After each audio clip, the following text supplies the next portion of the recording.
mana bu. Ben bu. Yana yengillaydigan mana shu. Buni qarab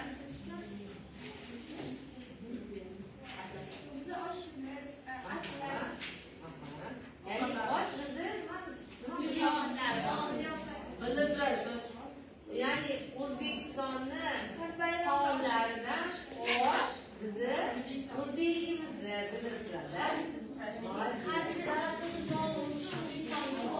Juda to'g'ri yana Hunarmandchilik va namoyish. Молодец, hunarmandchilik va namoyishlik. Robiya nima edi? Durdona hisob qani? Ha, bo'lishi mumkin. Mayli, yana chunkilar nomiga Давай, rohat ol.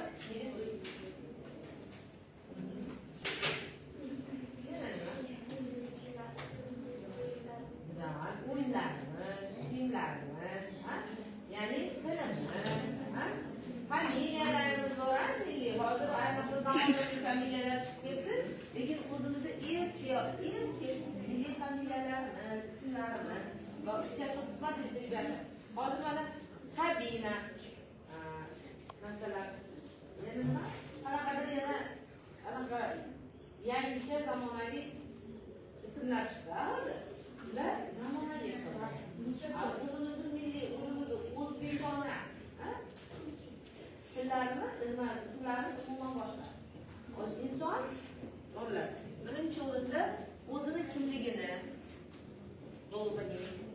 o'zligini unutmaslik kerak. O'zligini. Ya'ni biz hech qachon o'zligimizni hech qachon esimizdan chiqarmaslik kerak.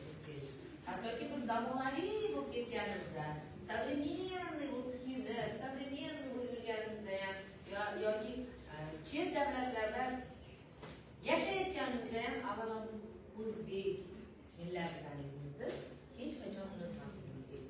O'zbek millatlarimizni eng asosiy nuqtalari, eng